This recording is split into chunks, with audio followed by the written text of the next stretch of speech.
I want to talk about something serious today, and I'll be honest, some of it can get pretty bleak. This isn't going to be a light-hearted criticism of realism in war games, but instead a look at how a very dark period of history is represented in the strategy titles we play. Hi, I'm Calivan, and today we're going to look at the problems of playing the Axis powers in games set during the Second World War.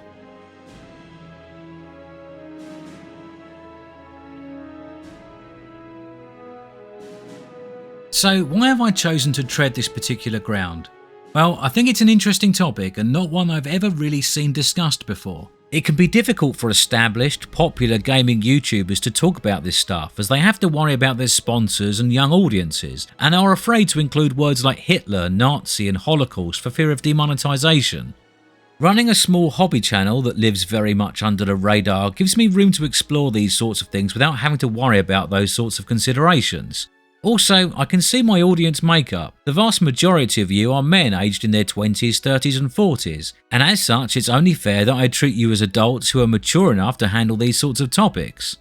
So a warning, this video is going to contain a fair chunk of history. I'll be explaining some of the things you probably already know, not because I want to patronise you, but because context is important, and there will be some who have only a fleeting understanding of the period. I want to start with something that seems blatantly obvious. Nazi Germany bad. And if you think I'm way off the mark with that, then you might as well stop watching now, as we're never going to see eye to eye on anything. This video isn't designed to argue exactly what nations or rulers throughout history had the most to answer for, and I don't care for some sort of one-upmanship contest about the great crimes of history. In my opinion, the Third Reich is always going to be at the very top of this criminal pile. For one thing, the scope of the Second World War is truly unimaginable. It's a war that will be directly responsible for the best part of 100 million deaths, and who knows how many others as a result of the events following its conclusion. The policies and actions of the Nazis led to not one but several genocides, with combined numbers that dwarf anything that has ever happened before or since. Finally, there is an additional element of evil in the Holocaust that somehow elevates it to a level we can barely understand, and that's its industrial nature. Other such deplorable crimes tend to take the form of direct military action and enforced famine, equally abhorrent, but there is just something about the creation of a factory-esque production line of mass murder that chills you to the very core. So let's proceed, but before we do, we need to get something cleared up. There is a myth that never seems to truly disappear, and that's the one of the clean Wehrmacht. Even if you know very little about this period in history, you're probably aware of the vast crimes that were committed by the Nazi Party and their militant arm, the Waffen-SS. The Wehrmacht, the German armed forces consisting of the Army, Air Force and Navy, have been portrayed as just soldiers doing their duty and uninvolved in the mass crimes of the state. However, this just does not line up with the historical record. It's actually a pretty flimsy myth that doesn't hold up to any scrutiny whatsoever, and is dispelled by any number of articles and books that come up from a quick Google search. The thing is, unless you actually do that search, it's very easy to believe otherwise. The reasons for this are deep and way out of scope for this video, but the misunderstanding often comes from self-serving memoirs written after the war, an attempt to reintroduce a new Germany back into the fold during the Cold War, and the USSR being the new enemy. For strategy gamers like us, there is also a complete failure of the creators of many of the games we play to incorporate any evidence to the contrary, a subject that we'll move on to in a minute. Let me explain. On the Eastern Front, many Wehrmacht units engaged directly in the atrocities, just as the Waffen-SS units did. On the Western Front, their successes set the scene for the Nazi Party to enact their murderous policy, and enabled the SS to be in a position to execute prisoners of war, resistance fighters and anyone else that caught their ire. Furthermore, the continued resistance of the German armed forces, despite an unwinnable position, bought the Nazi state more time to pursue its extermination goals.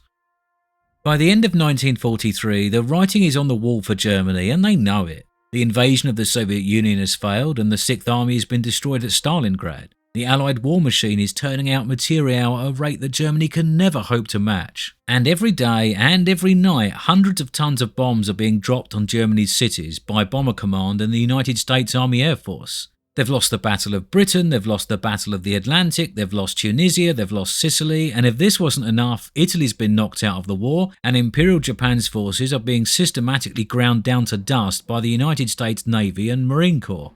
Propaganda only goes so far. It's like that old saying, If each battle is a glorious victory, then how come those glorious victories keep taking place closer and closer to our capital city? At this point, it's not a question if Germany can win, but rather how many more lives will be lost before it can be forced to surrender. Remember, there can be no negotiated peace, as this is not an entity you can reason with. As shown with the Munich Agreement or the Soviet Non-Aggression Pact, the Nazi state does not honour its deals, so you can't make one with them. This means that as long as the Wehrmacht continues to fight, the war will continue, and every single month that it does, hundreds of thousands will die or be industrially murdered by the regime, whether it be on the battlefields or in the factories and camps. The officers and men of the Wehrmacht know what's happening. Many served on the Eastern Front, some have served as guards in the camps, and they were even allowed a couple of weeks leave a year to go back home and see things for themselves. Soldiers talk, civilians talk, and there's enough evidence in both letters and unbelievably home videos to dispel any notion that somehow these great crimes were hidden from the majority of those who served. This creates a big problem for the designers of any strategy game set during the Second World War. Quite frankly, it would seem very odd not to put a lot of emphasis on the Axis powers as they're the primary antagonist. And after you've designed all of those mechanics, modelled all of those tanks, and animated all of those little grey men, it seems perfectly natural to make them a playable nation and give them their own single-player campaign. This is how strategy games worked. You pick your factions, whether they be GDI and Nod, Atreides and Harkonnen, Terran and Zerg, or perhaps Human and Orc, and then you build the game around them. And here lies the problem. Most of these factions are totally fictional, and as such you can do whatever you want with the story as none of these events have any connection to the suffering of real people. Even those that are historically based, like you might find in Age of Empires or a Civ game, are generally so far removed from the current day that they remain very abstract in our minds. Second World War games are different for two reasons. Firstly, the event is unique and without direct comparison, and secondly, it's still in living memory. There might not be many veterans left in 2025, but there were quite a few of them around when these games were made. That aside, there are plenty of those born in the late 30s or early 40s who are still around to this day, as are their children and their grandchildren. I think there's also a third factor: knowledge. We have a rough idea about many historical wrongs, some estimates of numbers and some half-decent ideas about their causes and instigators. But with the Second World War we have oral testimony, written records, photographic evidence and reels of film. There are cemeteries full of bodies and lists full of names. We don't just know what happened, we know exactly what happened and for the most part who caused it to happen and who it happened to. The level of abstraction that exists with so many recreations and representations of historical events is just not present when we're talking about the Second World War. I'm going to use Company of Heroes as an example, not because this game is particularly more or less egregious than any other, but simply because it's a game that I love and it's already installed. The first game has several campaigns that feature Nazi Germany, such as Market Garden and Tiger Race. Let's consider the first, Operation Market Garden, an Allied attempt at a rapid thrust into Germany via the way of the Netherlands, bypassing the huge mass of defences that lay along the border with France. You're placed in control of Kampfgruppe Leer, and tasked with the defence of the Dutch town of Arnhem by defending or retaking key bridges and ensuring the destruction of the First Allied Airborne Army. It's a task that's slovenly explained with pre-mission introductions and briefings and takes place over an 8-mission campaign. From a gameplay perspective, it's all good stuff. The missions fit together pretty well, have a good pacing, and are of the high quality you come to expect from Company of Heroes. That said, there is one thing that stands out to me. Kampfgruppe Leer is a fictional unit. It could be based on the Panzerlehr division, but either way, Panzerlehr weren't present at Market Garden.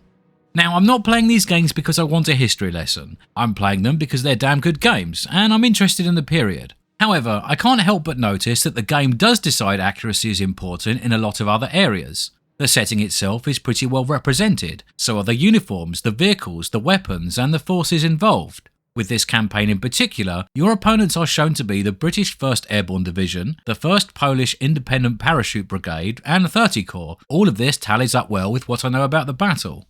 So why the discrepancy with Kampfgruppe Leer?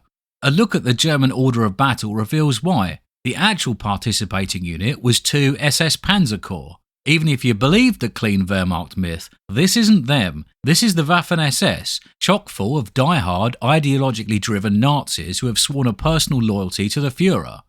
It's pretty obvious that the people behind Company of Heroes knew you probably wouldn't want to step into the shoes of Wilhelm Dietrich, a twice convicted war criminal, and decided to instead provide a cleaner, fictional unit for you to command.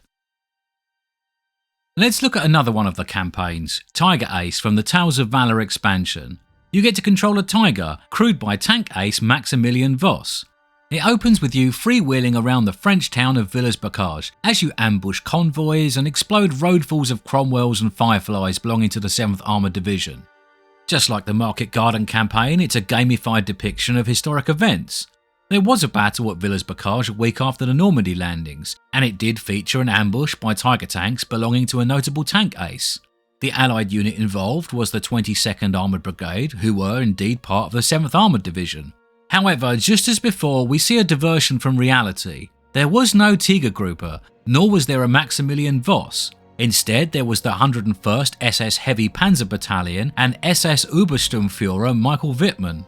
Once again, the Waffen-SS have been removed from the picture and replaced with something a little more palatable. The game's designers came to the same decision they had with the previous campaign, that the majority of their players wouldn't want to assume the role of dedicated Nazis. This is just the big stuff. But all throughout these sorts of games, small changes are made to lighten the mood, as it were. The absolute classic is the emblem switch. Now, I'll let you into a little secret. The Nazis absolutely love that swastika. They put it on everything. Flags, badges, planes, banknotes, official documents, whatever. If they had a pencil case, I'm sure they would have drawn it on the front. And if they had invented the smartphone, you know what would have been on the lock screen. But because of what it represents, and the fact that it's banned in some countries, this symbol is tastefully left out of most video games. When you see a flag, what you'll probably see is the naval ensign with the swastika removed and an iron cross put in its place. It's the same with a lot of the runes that the Nazis co-opted. A game might show an old propaganda poster, but these sorts of elements will be missing. The problem with this is it serves to create a disconnect between the Nazi state and the armed forces that served it, a connection that cannot and should not be ignored. Now, I'm not accusing Company of Heroes of trying to whitewash history or anything of the sort. It never claimed to provide historical accuracy, but instead a cinematic gaming experience. What I do think is that the decisions made during the design process show a clear acknowledgement of the problems that exist when trying to represent the armed forces of Nazi Germany as a playable faction in a strategy game. Those writing the story have obviously thought about these issues and decided on a certain course of action to try and work around it. But it goes deeper than just swapping out a few SS units and symbols. All throughout the briefings and mission introductions in these sorts of games, a lot of thought goes into the what and the how, but the why is never discussed. Let's go back to the Market Garden example. This takes place in September 1944, a full year after the war is a foregone conclusion. This means that every operation, every battle, every single delaying tactic serves only one purpose: to extend the existence of a murderous state. There are various reasons given for why the army fights on, and if I'm being brutally honest, I think the most simple one is that it doesn't have the collective courage to admit defeat. The generals and the other officers in charge have served on the Eastern Front. They know what they've done, and they know what's being done back at home, and they know retribution is coming. They are prolonging the inevitable because they fear it, and care not for how much additional suffering will take place while they hide from the reckoning. These sorts of games don't tend to mention this fact, and you can see why. As I said in my intro, it's pretty depressing stuff. Can you imagine a victory screen that said, "Congratulations! By successfully defending Arnhem, you have prolonged the war, resulting in the deaths of an additional 5 million men, women and children."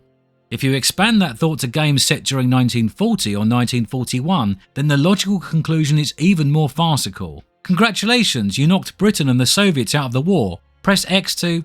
I'm not even going to finish that particular piece of dark humour. This ties into another issue when playing the role of Nazi Germany. I want to quote from a 2016 thesis written by Tom Rinber. "Besides the possible apprehensions one might feel about playing as part of the National Socialist Germany, the fact of the matter is that games are meant to be won. In the end, players want to feel like a winner, to feel like their actions mattered in the end. Nazi Germany lost the war, so when you are playing as the German side, are you not effectively playing to lose?" The whole thesis is pretty interesting, and he touches on many of the issues I've raised. I didn't find it until I was well into this script, but if you want to learn more, I highly recommend having a quick Google for "Playing to Lose: Representations of the Wehrmacht in Modern World War II Video Games." Once again, it makes me think back to Operation Market Garden. Despite it being an Allied defeat, it would be very easy to write a British campaign based upon it. You would focus on the individual tales of valour, sacrifice and heroism, and on the escape of the survivors during the final night. That way, you would still win as a player, even if the overall battle was a loss. But it's not the same with the German defeats. Who wants to enact the heroics of card-carrying members of the Waffen-SS, especially when the sum total of those actions is the prolonging of an already terrible war? In many Second World War games, where the Germans only serve as the opposition, portrayal is a lot simpler, as one can normally just fall back on the easy stereotypes. You'll find them goose-stepping around, yelling Achtung and being generally unpleasant, something that doesn't quite work in a German-focused single-player campaign. This neatly folds into another thing that Tom mentions in his thesis, the trope of the naive but professional soldier. Your character, or those the game designers intend us to care about, rarely display uncomfortable but realistic characteristics. They won't be ideologically driven Nazis, nor will they be old men or boys, and they certainly won't be conscript pressed into service from the occupied countries. What they will be is the dutiful soldier, experienced, competent, and loyal to their companions, unit and family. They will be both battle-hardened and war-weary, somehow both aware of the futility of the war, but unaware of the reasons it exists or continues. They will never profess their love or devotion to the Führer, and nor will they have anything to say about Bolsheviks. It's a very sanitized and unrealistic general depiction, and although it may make gameplay more palatable, this is not necessarily a good thing. If you know your history, it feels out of place, and if you don't know your history, it creates yet another disconnect between the Nazi state and the armed forces that served it. This is why releasing a Second World War strategy game in which you can play as the Axis powers is always going to be plagued with problems. I'm not criticising those who have made such a game, nor am I advocating for any particular changes. I'm not really sure what the right way to approach this is. It's a difficult subject. If you focus hard on the reality and context, then you'll end up creating something unenjoyable and unsatisfying. But if you change things to make them palatable, then you end up furthering a few myths that are best left behind and doing a disservice to the memories of those who suffered. Furthermore, if you sidestep the issue entirely by relegating Germany to a purely antagonistic computer-controlled faction, then I think that would feel just as out of place. I don't have any solutions, nor any recommendations, but I would like to know how other people feel about the subject. From my own point of view, I have very little interest in playing as Germany in any of the Second World War games I enjoy. If it's a strategy game, I'll probably play the campaign through once, but I'll always stick to the Allied powers in the multiplayer. And if it's something like War Thunder, then you'll always find me in a Cromwell or a Sherman rather than a Tiger or a Panther. But how do you feel? Does it bother you in the slightest, and do your perceptions of historical events have any bearing on the factions you choose? I know us YouTubers say this all the time, but please let me know in the comments as I'm genuinely interested. I'm sure that some of you will only ever see these games in the abstract and give no thought to the matter, and that's fine too. There are no judgments here, just one man's desire to understand.